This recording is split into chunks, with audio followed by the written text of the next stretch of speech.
नमस्कार। Public India 9 AM संस्करण में आप सबका स्वागत है। जैसे कि आप देख सकते हैं, सुधीर सक्सेना वरिष्ठ पत्रकार हमारे साथ मौजूद हैं। बहुत बहुत स्वागत है सुधीर जी आपका। आप भोपाल में रहते हैं और महाराष्ट्र में चुनाव की बड़ी पैनी नजर रखते हैं। नागपुर भी इनके कनेक्शंस हैं, आरएसएस के मुख्यालय में कई दफा गए हैं और वहां पे क्या समीकरण चल रहे हैं उसकी सब इंफॉर्मेशन वो रखते हैं। सुधीर जी, गुवाहाटी में आपको याद होगा एक इंसिडेंट हुआ था जिसमें महाराष्ट्र के एमएलए को प्राइवेट प्लेन में लेके जाया गया, जब शिवसेना और उद्धव ठाकरे की और शरद पवार की एनसीपी को दो फाड़ किए गए और उसके बाद एक संवैधानिक तरीके से सरकार बनाई गई। और कुछ परिदृश्य उस समय के सोशल मीडिया पर भी आए जिसमें वहां पे तमाम खाना बजाना गाना चल रहा था और एमएलए जो हैं वो टेबल पर खड़े होकर नाच रहे थे। ऐसा लग रहा था कोई पार्टी का माहौल है या किसी का शादी ब्याह है। बाद में पता लगा कि महाराष्ट्र की सरकार बदल गई है। अब उद्धव ठाकरे रिजाइन करके अपने मातोश्री चले गए और अजीत पवार और एकनाथ शिंदे को सीएम बनाकर भारतीय जनता पार्टी ने वहां पर महाराष्ट्र में अपना कब्जा कर लिया। अजीत पवार जी का एक साक्षात्कार आता है, अभी श्रीनिवासन जैन का इंटरव्यू आता है, उसमें वो कहते हैं कि आइडियोलॉजी जो है वो अब महत्वपूर्ण नहीं, महत्वपूर्ण जो है वो पावर है और किसी भी तर्ज पर पावर को अपने पास रखकर ही आप सारे काम कर सकते हैं। हालांकि अजीत पवार के खिलाफ सिंचाई घोटाले के बहुत सारे केसेस थे जिसमें महाराष्ट्र की सरकार, उस पर ईडी इंक्वायरी भी थी और महाराष्ट्र की सरकार भी उनके पीछे लगी थी और अपनी मजबूरन वश उनको भारतीय जनता पार्टी और एकनाथ शिंदे के गुट में जाना पड़ा और उसके बाद वो डिप्टी सीएम बन गए। अब एनसीपी का जो स्प्लिट हुआ था वो 5 साल हो गए इस बात को। तो जब उनसे पूछा गया कि भाई ये जो आपका स्प्लिट हुआ इसका क्या कारण रहा, तो उन्होंने ये कहा कि जी मैं घर पे था, गौतम अडानी जी आए, मुझे लेकर गए अपने घर पर और शरद पवार भी वहां थे, प्रफुल्ल पटेल भी वहां थे, अमित शाह भी वहां थे और बैठकर वहां पे चर्चा हुई और चर्चा के बाद ही पार्टियों का स्प्लिट हुआ और इस तरीके से महाराष्ट्र की सरकार बनी। हालांकि इस बात की पुष्टि अभी तक शरद पवार ने नहीं की थी, पर अब एक साक्षात्कार में ये क्लिप भी सामने आ गया है कि शरद पवार ने इसकी पुष्टि कर दी है कि वो भी उस मीटिंग में मौजूद थे जिसमें गौतम अडानी थे। तो राहुल गांधी ने आज एक पब्लिक मीटिंग में ये पूछा कि भाई जब गौतम अडानी नेता नहीं है, किसी पार्टी को रिप्रेजेंट नहीं करते हैं, तो सरकार बनाने की कवायद में या एक पार्टी को तोड़ने में उन्होंने क्यों प्रमुख भूमिका निभाई। इसका मतलब ये है कि जो मैं कहता था कि अदानी और अंबानी की सरकार है वो सत्य साबित हो गया कि अदानी और अंबानी की सरकार है। गुवाहाटी की घटना के बाद सितंबर 2019 में आपको याद होगा महाराष्ट्र का एक कोऑपरेटिव बैंक स्कैम भी आया था। उस महाराष्ट्र के कोऑपरेटिव बैंक स्कैम में शरद पवार का नाम आया था।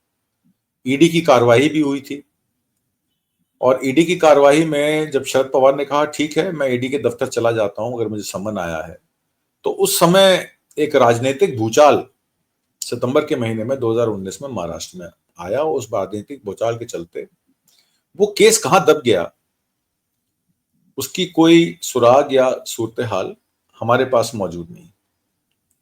तो ये बड़ा एक विचित्र विषय है कि इस तरीके की चीजें होती हैं जिसमें सभी पार्टियों के लोग बैठते हैं, गौतम अडानी उस मीटिंग को होस्ट करते हैं और उसमें पार्टी स्प्लिट हो जाती है। स्पीकर का जो रोल है वो किस तरीके का था, सरकार असंवैधानिक थी, ये तो सुप्रीम कोर्ट का कहना है, पर यह तय है कि सबकी मर्जी से और गौतम अडानी के तर्ज पर, गौतम अडानी के घर पर इस मीटिंग पर यह फैसला हुआ। और अब वहां पे योगी आदित्यनाथ की एंट्री होती महाराष्ट्र इलेक्शन में, वो बटोगे तो कटोगे की बात करते हैं और उस पर तमाम विषयों पर पंकजा मुंडे हो, अशोक चौहान हो या अजीत पवार हो, वो इस पर जो है वो ऑब्जेक्शन करते हैं और कहते हैं कि भाई ये महाराष्ट्र में नहीं चलेगा, जो उत्तर प्रदेश बिहार में अब चल सकता है महाराष्ट्र में नहीं चलेगा। और देवेंद्र फडणवीस की आज एक सफाई भी आती है उस मामले में। देवेंद्र फडणवीस कहते हैं कि देखिए समझने और समझाने का हेरफेर है, ये इसलिए बटोगे तो कटोगे कहा गया क्योंकि लोकसभा इलेक्शन में जब हम 48 में से 37 सीटें हारे तो उसमें मस्जिदों द्वारा, मौलानाओं द्वारा फतवे जारी किए गए और उन फतवों के द्वारा वोट कंसोलिडेट किया गया माइनॉरिटीज का, और कंसोलिडेशन ऑफ माइनॉरिटी वोट की वजह से हम हारे, क्योंकि हमारा कुछ हिंदू वोट, कुछ ओबीसी समाज का वोट, कुछ दलित वोट संविधान की रक्षा करने के लिए, संविधान को बचाने के लिए इंडिया गठबंधन के पास गया, और वो क्योंकि उनको गलत दिशा में ले जाया गया इसलिए वो वोट स्प्लिट हो गया, और वोट स्प्लिट होने से हम 37 सीटें हार गए। अब ऐसा नहीं होगा, क्योंकि अब हम बटेंगे नहीं और हम इसका सामना करेंगे, इसकी तस्दीक उन्होंने की। मैं आपको एक क्लिप दिखाकर फिर आपसे सवाल लेता हूं, जिसमें अजीत पवार और देवेंद्र फडणवीस की आज जो सफाई आई है, और उससे पहले अजीत पवार का जो बयान था, बटोगे तो कटोगे, उसमें वो क्या कहते हैं, देखिए। और वो बोल देते हैं बटेंगे कटेंगे। तुरंत हमने बताया कि ये कि उत्तर प्रदेश नहीं है, नॉर्थ में ये चलता होगा। हमारे महाराष्ट्र में शिवशाहू फुले अम्बेडकर की विचारधाराओं से महाराष्ट्र चलता है। मैंने हमेशा देखा है, जब से मैं पॉलिटिक्स में आया हूं या उससे पहले एक स्टूडेंट के नाते मैं जब सोचता था तो भी मैंने देखा है, उसके बजाय वो दूसरा कोई सोच ही नहीं सकता। हमें ये कटेंगे बटेंगे पसंद नहीं है। जहां तक अजीत दादा का सवाल है, जनता का मिजाज और नेशनलिस्ट मिजाज, ये समझने में थोड़ा समय उनको लगेगा। ये उन्होंने कहा भारतीय जनता पार्टी का नेशनलिस्ट मिजाज समझने में समय लगेगा। इसमें दो बातें मैं और जोड़ना चाहता हूं। धारावी में के अलावा, धारावी रिडेवलपमेंट प्रोजेक्ट का तो आपको पता ही है, 5,000 करोड़ रुपए में जो धारावी का 600 एकड़ लिया गया है, उसकी अगर एक्चुअल मार्केट वैल्यू देखें और उसके साथ जो एसोसिएटेड लैंड उनको 650 एकड़ और दे दी गई है, वो करीब 2 लाख करोड़ का सौदा बनता है। इसके अलावा 13,888 करोड़ के स्मार्ट मीटर लगाने का कॉन्ट्रैक्ट भी अडानी को मिला था महाराष्ट्र में। और अभी हाल ही में इलेक्शन अनाउंस होने से पहले अडानी पावर और अडानी ग्रीन को 6.5 गीगावाट थर्मल और हाइब्रिड ग्रीन पावर का प्रोजेक्ट मिला था। वो प्रोजेक्ट वो जो क्या नाम है, जो बनाया गया था कॉन्ट्रैक्ट, या जिसको कहते हैं बिड, जो बिड बनाई गई थी वो इस तरीके से बनाई गई थी कि जो थर्मल पावर का कॉन्ट्रैक्ट लेगा वो ग्रीन पावर का भी काम करता होगा, और उसकी मिनिमम कैपेसिटी 5 गीगावाट की होनी चाहिए सप्लाई करने की। तो इस तरीके से वो, क्योंकि उसमें फिर नाम ही 3 बचते हैं, टोरेंट है या जेएसडब्ल्यू है या अदानी है, तो अदानी को वो ठेका मिल गया। तो इस तरीके से जो एक ऑर्गेनाइज लूट की बात राहुल गांधी करते हैं, वो कहीं ना कहीं महाराष्ट्र इलेक्शन में, और जो अजीत पवार का खुलासा है कि वहां पर मीटिंग हुई और गौतम अडानी की मौजूदगी में, और आपने देखा कि शरद पवार ने इसकी पुष्टि कर दी। क्या कहते हैं आप इसके बारे में? धन्यवाद आत्मजीत जी। आपने अभी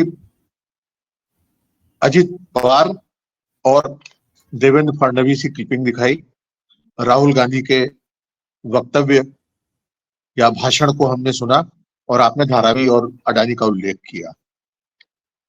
इन सारी चीजों के तार कहीं ना कहीं जुड़े हैं, और वो महाराष्ट्र में चुनाव के संदर्भ में बड़े मायने रखते हैं। पिछले 10 वर्षों में गौतम अडानी की संपत्ति में जिस तरह से बेतहाशा वृद्धि हुई है, वो भारत के कारपोरेट जगत की बिल्कुल अद्वितीय या बहुत महत्वपूर्ण घटना है। और क्यों हुई है ये भी किसी से छिपा नहीं है।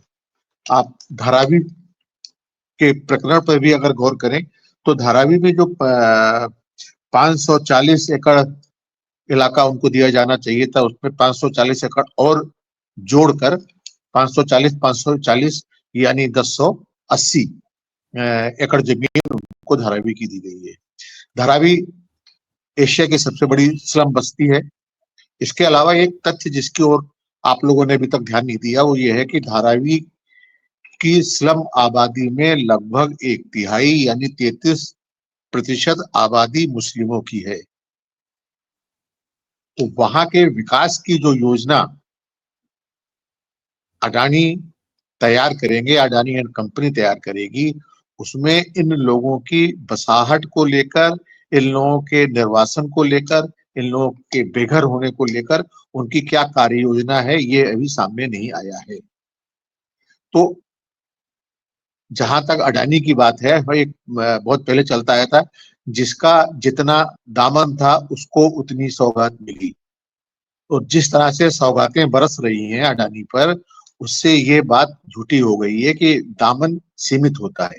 अडानी का दामन अछोर है, असीम है और उसका कोई अंत नहीं है। अब वो तोहफों को, नेमतों को, सुविधाओं को संभाल पाए या ना संभाल पाए, ये आगे की बात है। आज की तारीख में अडानी की नजर रेलवे स्टेशनों पर है, एयरपोर्टों पर है, बंदरगाहों पर है, हिमाचल प्रदेश के सेब के बगीचों पर है, शिवनाथ छत्तीसगढ़ में शिवनाथ के जंगलों पर है, झारखंड की अपार खनिज संपदा पर है और जम्मू कश्मीर में लिथियम के भंडार पर भी है।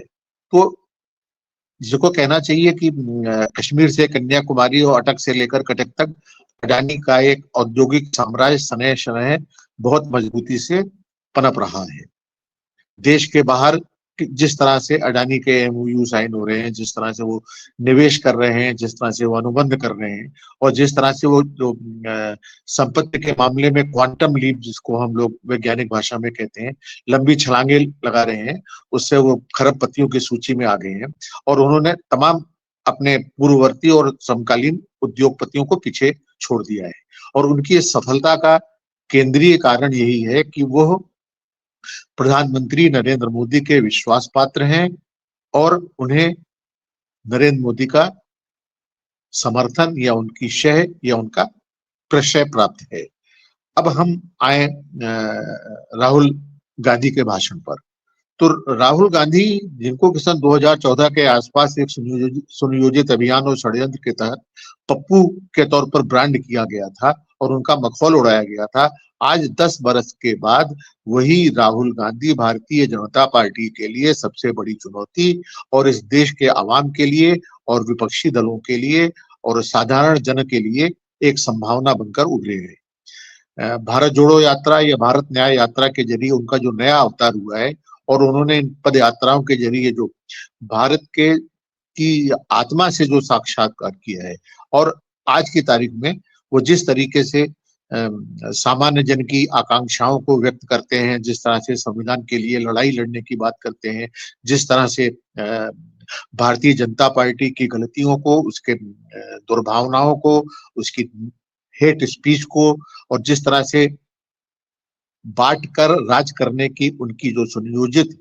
मुहिम है उसको आड़े हाथों लेते हैं, वो मुझे लगता है काबिल तारीफ है और कहीं ना कहीं उम्मीद जगाती है। जहां तक भारतीय संविधान की बात है, भारत का संविधान विश्व का सर्वोत्तम संविधान है और इसमें एक ऐसा संविधान है जिसमें धर्म, जाति, लिंग, संप्रदाय, नस्ल, इन सबसे ऊपर उठकर सबके लिए समता, समानता और समान अवसरों की बात की गई है। और ये भारत के इतिहास में ये पहला अवसर है कि चाहे वो आदिवासी हो, चाहे दलित हो, चाहे सवर्ण हो, चाहे अल्पसंख्यक हो या कोई और हो, सबको एक समान दृष्टि से देखा गया है, सबको समान अवसरों की बात की जाती है और इस तरह के विभेद या मतभेद या उनके बीच पक्षपात को तरजीह नहीं दी गई है। अब हम कुछ और बातों की अगर बात करें तो ये संविधान हमारा जो उसमें गांधी जी की प्रेरणा, नेहरू जी का स्वप्न, सुधीर जी, गांधी जी की, जी राहुल जी के जो भाषण है, एक दो क्लिपिंग्स दिखाना चाहता हूं मैं, उसके बाद मैं आपके पास दूसरे मुद्दे पर आता हूं। जो आपने बात की राहुल गांधी की, देख लें राहुल गांधी, पहले वो सुन लेते हैं जी और फिर मैं आपके पास बिल्कुल बिल्कुल बिल्कुल। की जीएसटी, गलत जीएसटी लगा दी, पता लगा हिंदुस्तान में रोजगार पैदा ही नहीं। पति चाइना का माल उठा के आपको बेचते हैं। हम चाहते हैं मेड इन झारखंड हो, मेड इन बोकारो हो, मेड इन इंडिया हो।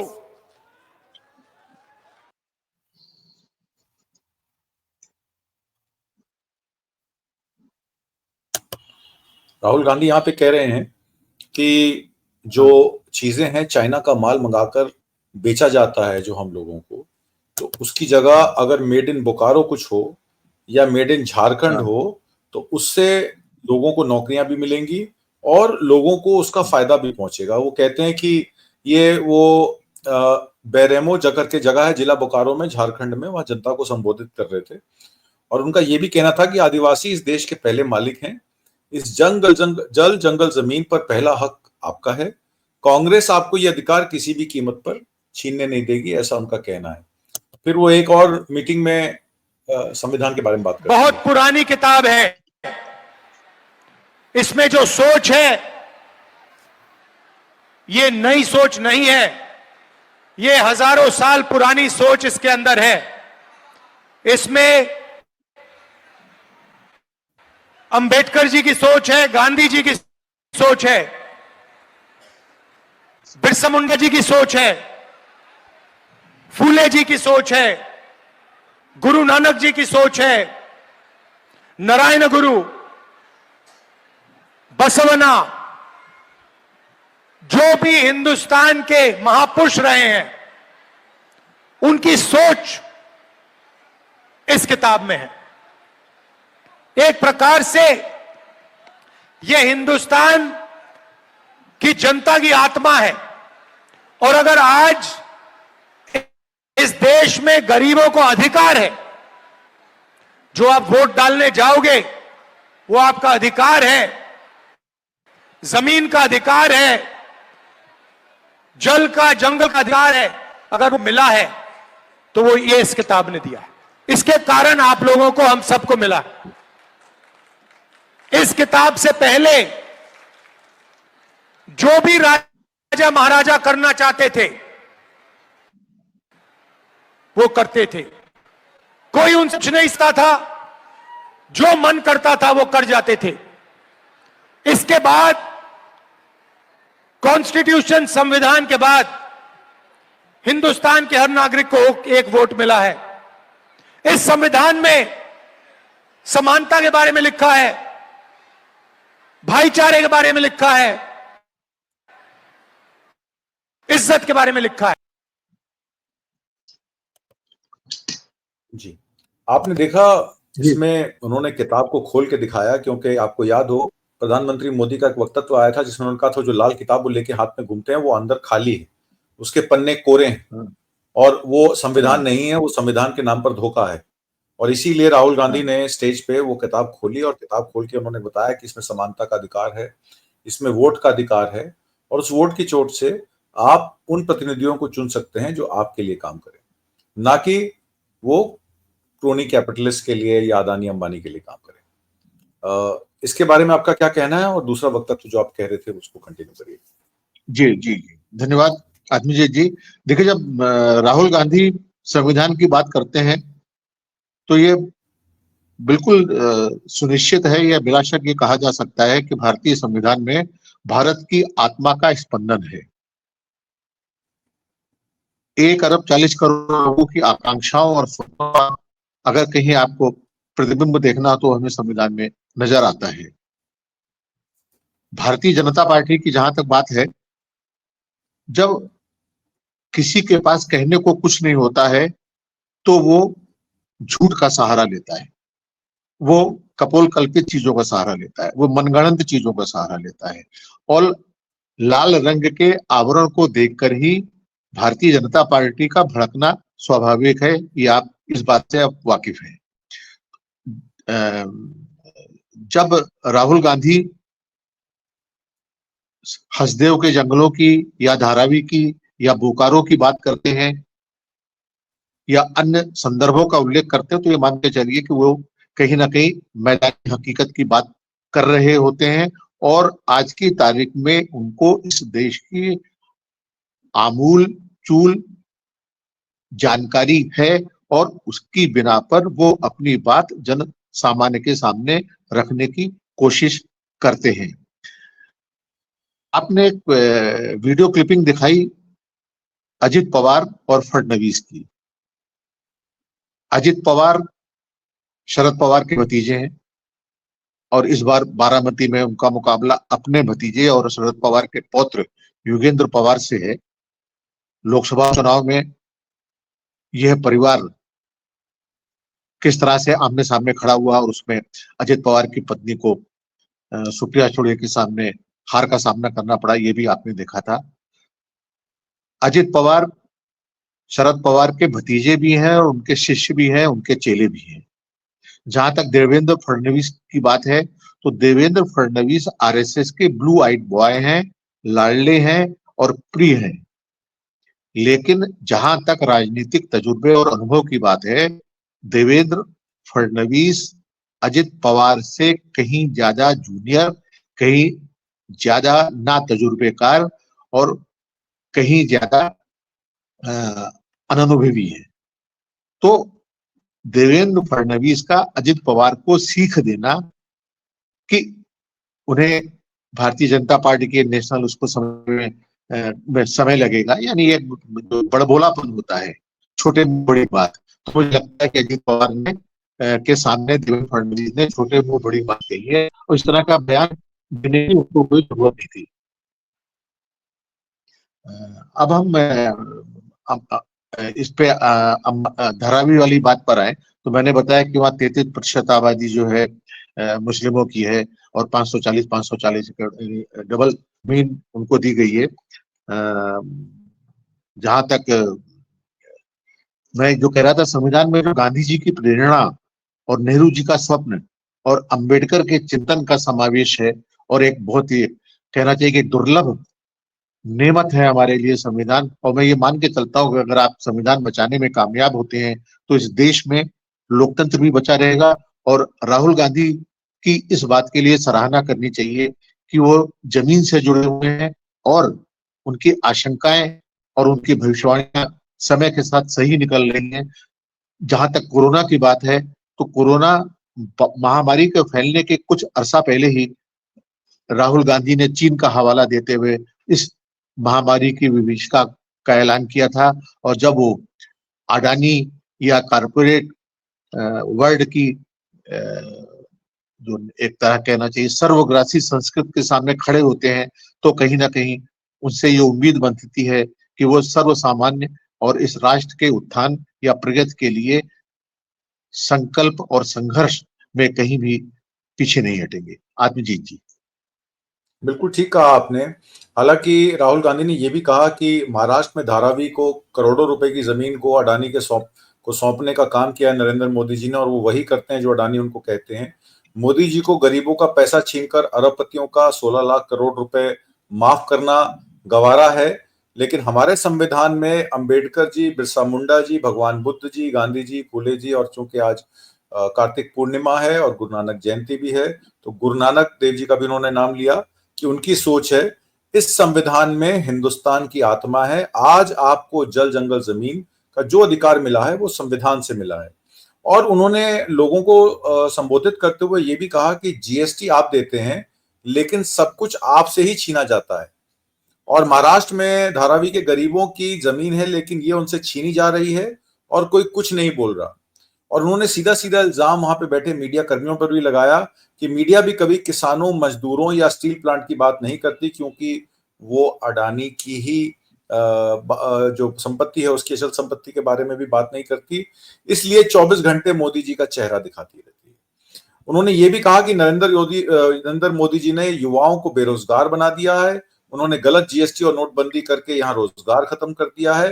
हालात ये हैं कि अरबपति चीन से माल मंगवाकर आपको बेच रहे हैं, इसलिए हम चाहते हैं कि मेड इन बोकारो या मेड इन झारखंड हो, मेड इन इंडिया हो। नरेंद्र मोदी जो पैसा अपने दोस्तों को दे रहे हैं ये आप ही का पैसा है। संविधान में लिखा है कि जल जंगल जमीन पर आपका अधिकार है। और लास्ट में उन्होंने एक बड़ी इंपॉर्टेंट बात कही जिसका जिक्र मैं करना चाहता हूं कि नरेंद्र मोदी खुद को ओबीसी कहते हैं लेकिन उन्होंने आज तक दलितों, पिछड़ों और आदिवासियों के लिए कुछ नहीं किया। मोदी सरकार देश के धन गिने चुने लोगों को बांटती जा रही है। अस्पताल, शिक्षा व्यवस्था, इंडस्ट्री सब कुछ प्राइवेटाइज हो रहा है। नरेंद्र मोदी ने अरबपतियों का 16 लाख करोड़ रुपए माफ किया है लेकिन उन्होंने किसानों का एक भी रुपया माफ नहीं किया है। महाराष्ट्र विकास अघाड़ी अगर महाराष्ट्र में जीतती है इलेक्शन तो कुछ उन्होंने इंपॉर्टेंट अनाउंसमेंट्स आज की जिसमें उन्होंने कहा सोयाबीन के लिए 7,000 रुपए quintal MSP bonus plus bonus मिलेगा, प्याज के लिए उचित कीमत तय करने के लिए कमेटी बनाई जाएगी और कपास के लिए भी सही एमएसपी और उचित मुआवजे की बात भी की जाएगी। तो ये सब बातें उन्होंने आज कहीं और कहीं ना कहीं लोगों से जुड़ाव, चाहे उनकी गोड्डा की झारखंड की रैली हो या बोकारो की रैली हो, स्टील प्लांट के बारे में उन्होंने जिक्र किया कि जो हमने पब्लिक सेक्टर स्टील प्लांट बनाए जैसे भिलई का, बोकारो का, जमशेदपुर का, उसने कितने रोजगार उत्पन्न किए। पर आज की डेट में सब कुछ इंपोर्ट हो रहा है, चाइना से $100 बिलियन का हमारा इंपोर्ट है, तो जाहिर सी बात है कि सारा कंपटीशन जो है चाइना से हमारे डोमेस्टिक इंडस्ट्री को है, इसलिए हमारी डोमेस्टिक इंडस्ट्री जो है वो फुल कैपेसिटी पे नहीं चल पा रही है। और ऐसी तमाम बातें, विषय अगर हम उस पर बात शुरू कर देंगे तो आर्थिक और सामाजिक कई विषय बनते हैं। पर अब ऐसा लगता है कि राहुल गांधी कहीं ना कहीं पब्लिक से कनेक्ट कर रहे हैं और पब्लिक उनकी बात को सुन रही है, और जो उनको पप्पू बताने का जो भारतीय जनता पार्टी का एक एजेंडा था वो कहीं ना कहीं अब एक्सपोज हो गया है। और आने वाले समय में महाराष्ट्र के इलेक्शन से कुछ ना कुछ निकल के जरूर आएगा, और ऐसा लगता है कि महाराष्ट्र विकास आघाड़ी इस बार सरकार बनाने जा रही है। सुधीर सक्सेना जी, आज की परिचर्चा में भाग लेने के लिए और हमारे साथ जुड़ने के लिए आपका बहुत बहुत धन्यवाद। नमस्कार, शुक्रिया। धन्यवाद।